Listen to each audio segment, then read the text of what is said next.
Uh, T.S. Eliot. The Love Song of J. Alfred Prufrock.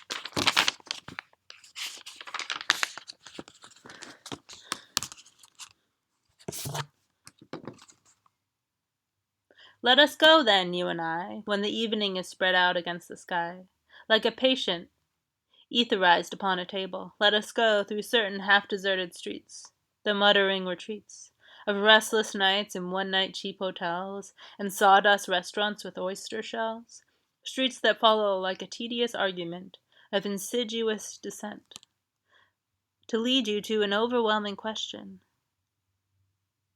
Oh no, do not ask, what is it? Let us go and make our visit.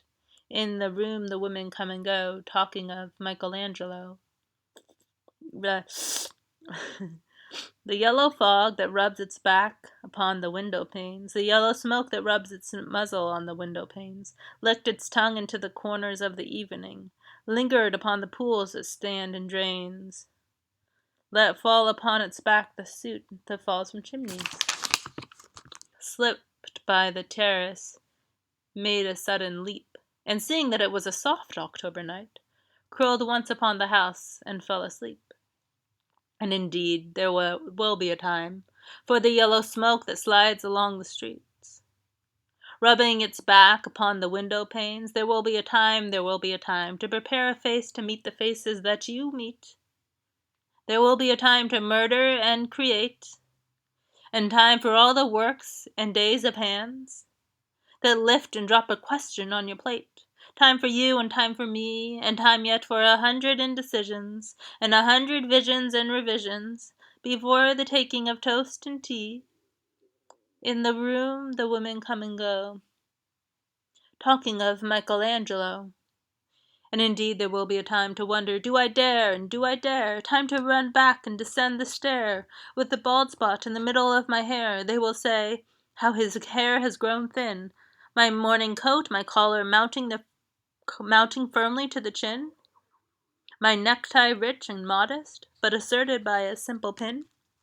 They will say, but how his arms and legs are thin. Do I dare disturb the universe? In a minute there is time for decisions and revisions which a minute will reverse. For I have known them all already, known them well. I have known the evenings, mornings, afternoons. I have measured out my life with coffee spoons. I know the voices dying from a dying fall, beneath the music from a further room. So how should I presume? And I have known the eyes already, known them well, the eyes that fix you in a formulated phrase.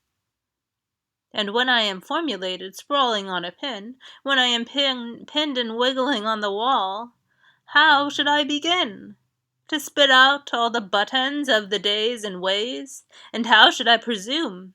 And I have known the arms already, known them well, arms that are braceleted and white and bare, but in the lamplight, downed with light brown hair.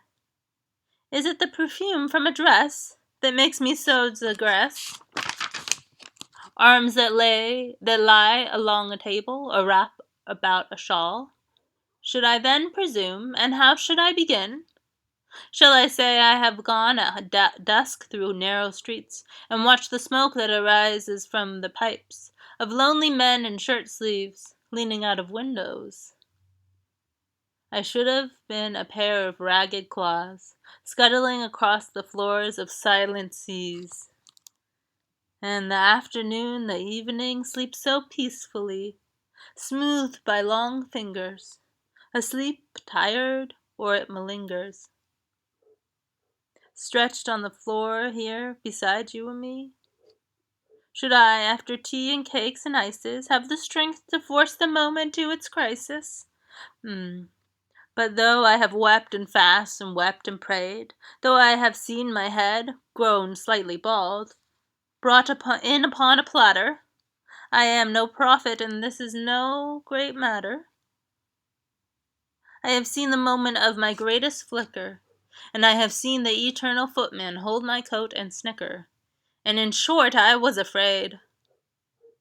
And would it have been worth it after all, after the cups The marmalade, the tea, among the porcelain, among some talk of you and me? Would it have been worthwhile to have bitten off the matter with a smile, to have squeezed the universe into a ball, to roll it toward some overwhelming question, to say, I am Lazarus, come from the dead, come back to tell you all, I shall tell you all, if one, setting a pillow by her head, should say, this is not what I meant at all, this is not it at all. And would it have been worth it after all?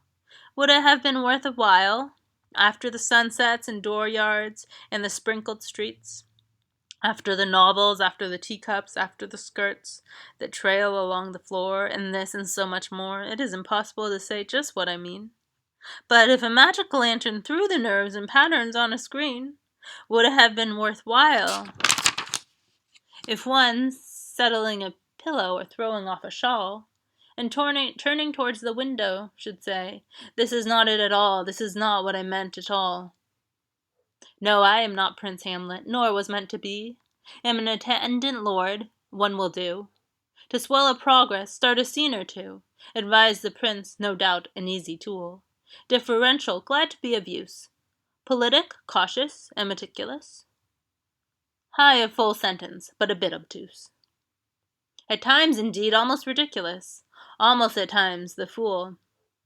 I grow old, I shall wear the bottom of my trousers rolled. Shall I part my hair behind? Do I dare to eat a peach? I shall wear the white flannel trousers and walk upon the beach. I have heard the mermaids singing, each to each. I do not think they will sing to me. I have seen them riding seaward on the waves, combing the white hair of the waves blown back, when the wind blows the water white and black. We have lingered in the chambers of the sea, by sea-girls wreathed with seaweed red and brown, till human voices wake us and we drown.